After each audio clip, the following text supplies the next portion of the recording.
অসমবাসীলৈ এটা বিৰূপ প্ৰক্ৰিয়া যোৱাকালি আমি ফেচবুক পোষ্টত পাইছোঁ আৰু সেই পোষ্টটো পাই আচলতে আমি উদ্বিগ্নতা প্ৰকাশ কৰিছোঁ আৰু দুখ প্ৰকাশ কৰিছোঁ।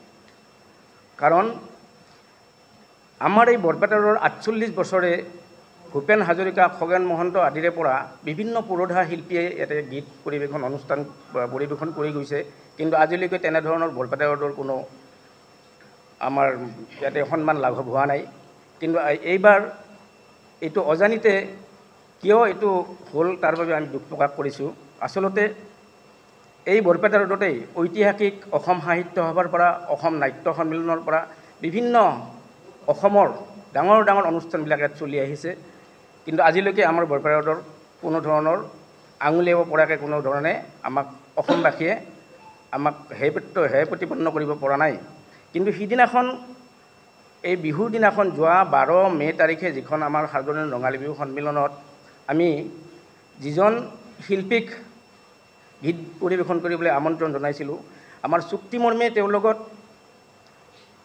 নিশা 10 বজাত তেওঁ আহি আমাৰ মঞ্চত উঠিব আৰু 12 বজাত আমাৰ মঞ্চৰ বিহু সন্মিলন অনুষ্ঠান শেষ কৰিব।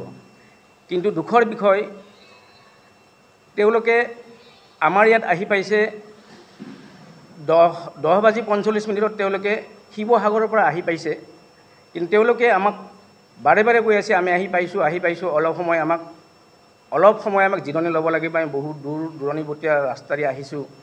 আমি তাৰ বাবেও তেওঁলোকক আমি ক'লোঁ আধা ঘণ্টা সময় আপোনালোকক দিম, আপোনালোকে আধা ঘণ্টা সময়ত গোটেইখিনি ইয়াতে আমাক সুকলমে আমাৰ প্ৰগ্ৰামখন চলাই দিয়ক। কিন্তু এইফালে 12 বজালৈকে তেওঁলোকে মঞ্চত উঠা নাই আৰু তেওঁলোকৰ যিটো ছাউণ্ড ছিষ্টেম অৰ্থাৎ যিটো শব্দযন্ত্ৰ যিটো তেওঁলোকে আনিছে, তেওঁলোকে সেইটো ব্যৱহাৰ কৰিব নোৱাৰিলে, বিভিন্ন বিজুতি ঘটি আছে।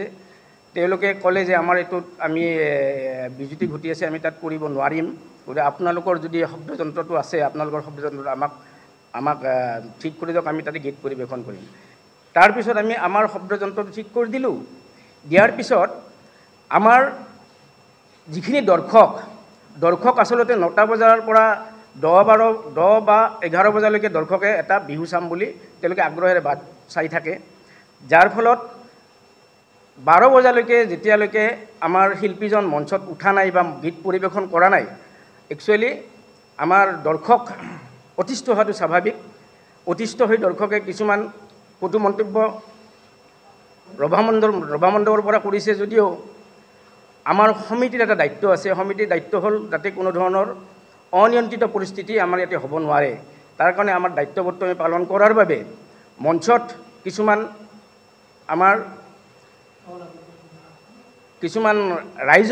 ৰাইজৰ পৰা মানুহ গৈ মঞ্চত কিছুমান মানুহে তাত ভিৰ কৰিছিলে, যাৰ ফলত আমাৰ সমিতিৰ 3-4জন ল'ৰাই সেই পৰিস্থিতি নিয়ন্ত্ৰণৰ বাবে আমাৰ মঞ্চৰ পৰা আঁতৰাই দিছে।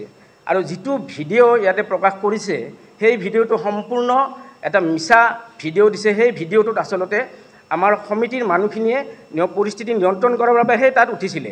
তেওঁক আচলতে প্ৰটেকশ্যন দিয়াৰ কাৰণে, তেওঁক যাতে কোনো ধৰণৰ অশালীন ব্যৱহাৰ কৰিব নোৱাৰে বা বেয়া ব্যৱহাৰ কৰিব নোৱাৰে, তাৰ বাবে আমাৰ সমিতিয়ে মানুহখিনি নমাই দিছিলে। আৰু যিকেইজন মানুহ নমাই দিছিলে বা এজনক গঠিয়াই দিছিলে, সেইজন কিন্তু আমাৰ শিল্পীৰ মানুহ নহয়, আমাৰ বৰপেটা ৰোডৰে ৰাইজৰ মানুহ। তেওঁ আমাৰ লগত উপস্থিত আছে, এখেতকে দিছে, সুভাষ দাস এখেত আছিলে, এখেতক গঠিয়াই দিছে। এখেত কোনো কলা কুশলী বা শিল্পী নহয় বা বাদ্যযন্ত্ৰীও নহয়। এই ভিডিঅ'টোকে তেওঁলোকে ওলোটাকৈ অসমৰ ৰাইজক বুজাইছে যে বিহু কমিটিখনে তাত মাৰপিট কৰিছে বা বেয়া ব্যৱহাৰ কৰিছে বুলি তেওঁলোকে উত্থাপন কৰিছে। আচলতে সম্পূৰ্ণ মিছা কথা। আমি তেওঁলোকক সম্পূৰ্ণ টকা দিয়াৰ পিছতহে মঞ্চত উঠিছে। আমি সম্পূৰ্ণ তেওঁলোকক টকা বৰঙণিখিনি, আমি যিখিনি বৰঙণিত আমাৰ চুক্তিপত্ৰ হৈছিলে, চুক্তিমতে আমি পইচাখিনি তেওঁলোকক দিছিলোঁ।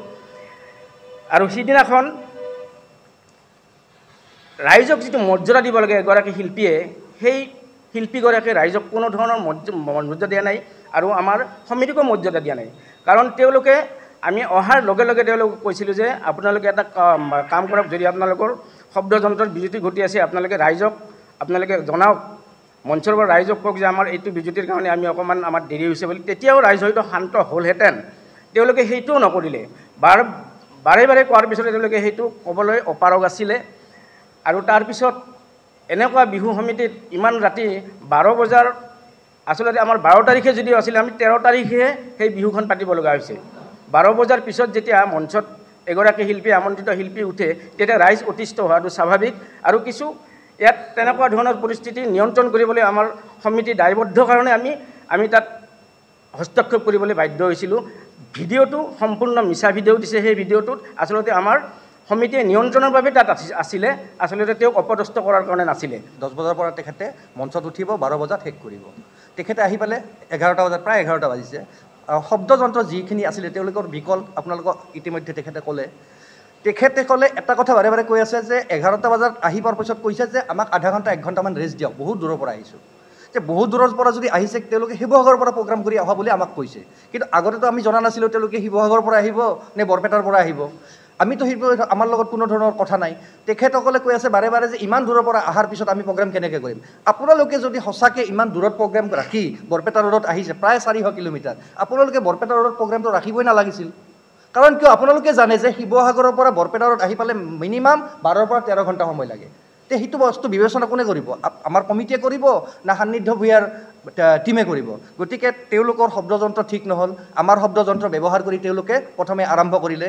আৰম্ভ কৰাৰ পিছত এটা আপোনালোকক গুৰুত্বপূৰ্ণ কথা কওঁ যে তেখেতসকলৰ যিটো শব্দযন্ত্ৰৰ যিবিলাক আপোনাৰ তাঁৰ চাৰ লগোৱা থাকে, কোনো তাঁৰ চাৰ কানেকশ্যন হোৱা নাছিল।